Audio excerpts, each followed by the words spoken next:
Dahil nasa mood ako, ladies and gentlemen, Mr. Big Soto in the house! Palakpakan naman dyan! Break muna tayo sa concert ko, ha? May kitchen problem lang. Angel!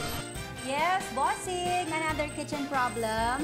Tama, galing kay Grace Laureta ng Cavite. May 4 na anak at paborito nila ang kaldereta. Nagtatanong siya kung paano ba makakatipid kapag nagluluto ng kaldereta. Medyo mahal kasi ang ilang sangkap nito.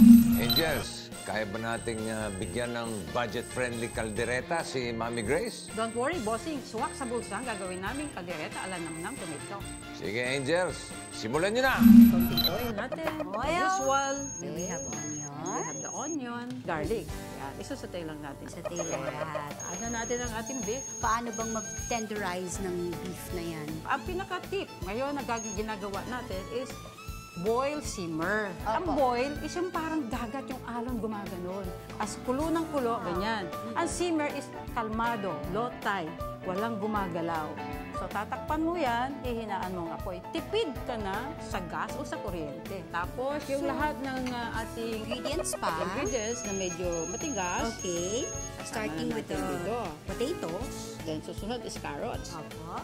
Nilagay ko rito yung ating liver spread, no? Susunod natin itong ating Red bell pepper. yes, tapos yung ating green. Alam mo Box naman ang naman. kaldereta may tinatawag na kick, no? Which is yung anghang. May Ayan na, nakita ka. ayan na, may well na.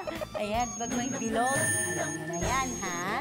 Ayan na Itong po. granules ay nasa center. Okay, ang Gagawain Lucky natin. Me Nam-Nam Tomato po ay may 3 linamnam ng meat, bones, and spices, plus taste of real tomato. Kaya talaga pong kuhang-kuha ang amoy, kulay, at lasa ng kamatis. Sa recipe na ito, namnam tomato lang ginamit natin para sa isang masarsang kaldereta. Tipid man ang sangkap, di tipid ang linamnam ng lutuin. Dito po sa kaldereta na recipe natin, ang ginamit, 2 regular packs po ng Lucky Me Nam-Nam Tomato. Sa halagang 6 pesos lang, special na ang lasa ng kaldereta nyo.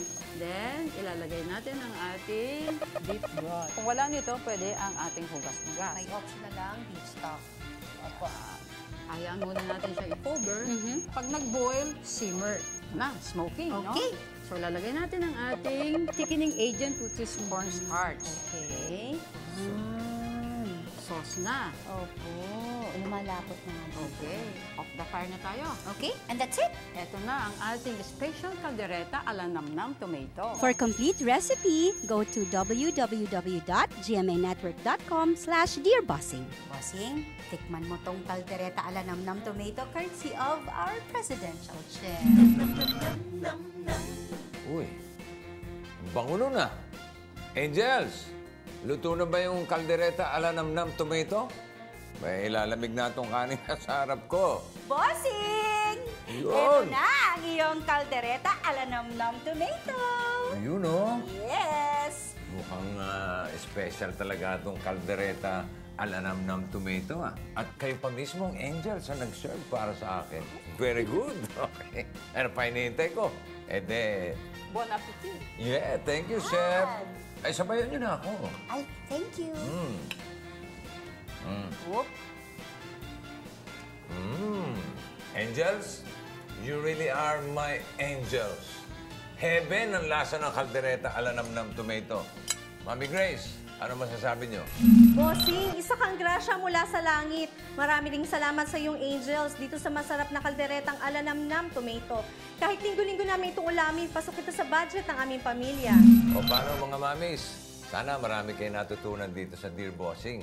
At gamitin niyo yung mga recipes na itinuro sa atin ni Presidential Chef James Austria at syempre ni Mami Marilyn. At thank you mga angels. Hanggang dito muna tayo sa Dear Bossing hanggang sa susunod nating pagkikita. At Mami, samantala, lagi niyo tatandaan sa cooking at sa life, all you need is love and namnam. May 2 variants na yan, ha? Yung namnam original na pang all-around seasoning at namnam tomato for tomato dishes. Parehong halal yan. O, paano? Eh, di namnamin na natin to. Yes! Okay. Namnaman na, ha? Wow, that's si bossing, ha? Ito na ang Dear Bossing Word of the Day. I-text na sa 2948 at maaaring isa ka sa mananalo ng 300 peso load. All you need is love.